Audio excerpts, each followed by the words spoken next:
Good evening everyone! Ngayon, sisilipin natin ang mga inahen at ang mga itlog na isasalang ni Daddy. Aura-aura ka pa dyan, te. So, ayun na nga. Ito ang ating battery cage. And dito nilalagay yung mga inahen natin para mga itlog. Ayan. Siyempre, dapat lagi nating linisin yan. And ito, kamustahin natin yung mga manok-manok natin na yan. And itong papakita ko sa inyo, yan ay SBR or Super Brown Red. Yan. Kita nyo naman, ang ganda, diba? Gandang quality para maging inahen. Yan. Tapos, syempre, papatayin natin yung ilaw maya-maya para maging okay sila sa pagtulog nila. Ganun.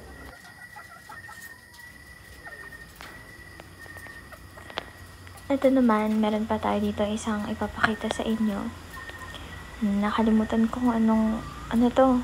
Basta maganda din yan na maging inahen para sa mga itlog natin. Yan. Di ba? Ang ganda niya.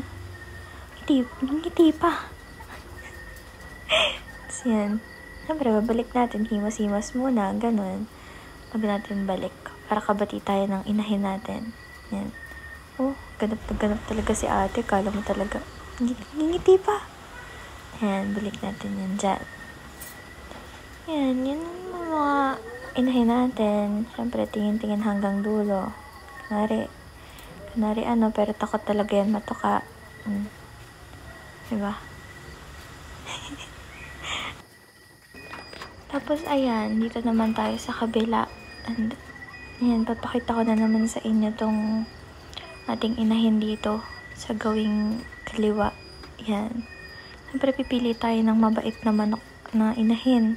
Hindi manunuka. Sakit-sakit kayo manuka ng mga inahin, di ba? So, yan na. Medyo struggle pa si ate magkuha. Ayan. Dabas niya. Siyempre, papakita ko yan sa inyo kung gaano kaganda yan. O, di ba? Mumula-mula pa siya. Ganda. Himas-himas. Ganyan. So, yan. Diba? Ganda ng quality. Yan. Tapos, syempre, babalikan natin yan. And lahat ng mga inahin natin ay mga pure. Ganyan. So, yun. Checking na naman. Kala mo talaga. Yan, ayos-ayos lang ng number. Tapos, syempre, may mga number yung mga inahin natin para alam natin kung saang broodcock natin sila ipapares. Yan.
Tapos, ayan, dito naman tayo sa pagpipili nila ng mga itlog at pagsasama-sama ng mga numbers para hindi malito pag nilagyan na natin sa incubator.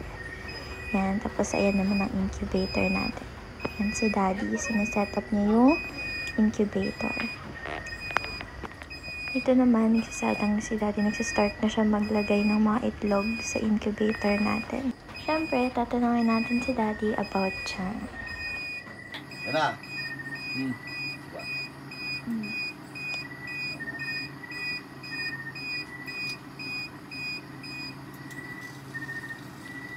Yan, nagsuswing yan. Nag-swing siya.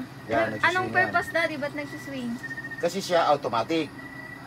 So bakit kailangan natin nagsuswing yung ating incubator na automatic? Para hindi siya kailangan halu-haluin. Kasi pagka ordinary incubator, depende sa nagbi-breed, meron 3 hours, 4 hours, hinahalo nila ang itlog para ang kanyang similya ay hindi dumikit sa shell. Kasi pag hindi yan gumalaw, sa loob ng 21 days, didikit yung similya niyan sa shell. So, walang pipisain dyan. Kaya kailangan nagsuswing siya. Pagka nagswing siya, so yung pinaka similya ng ating itlog, nananatiling nasa gitna siya. So, buhay. Yon ang purpose, ba't nagsuswing?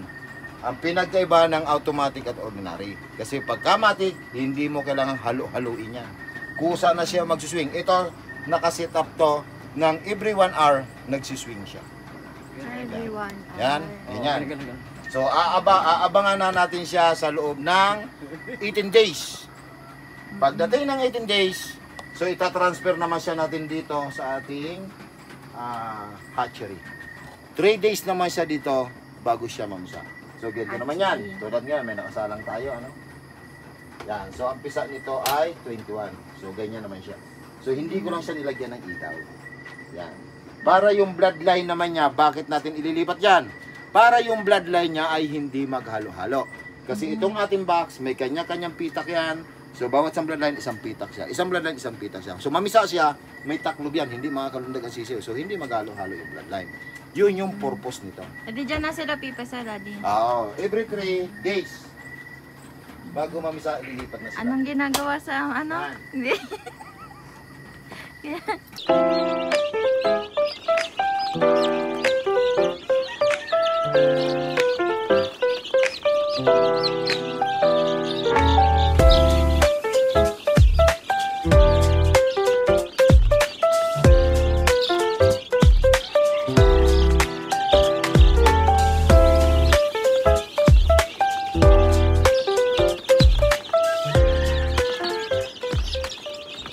Siyempre, para naman po sa mga gustong malaman kung anong pinapatukan natin para sa ating mga day old, ito ay ang Mega Legend na ating excellence.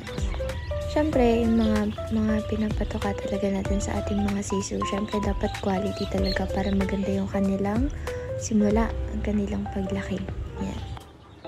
Siyempre, ang ating mga sisiyo simula sa vitamins hanggang sa patuka, excellence talaga ang gamit natin. Dahil syempre, pagtatak excellence, talagang magaling. If may questions kayo, pwede kayo mag-message sa ating mobile number or sa ating Facebook page.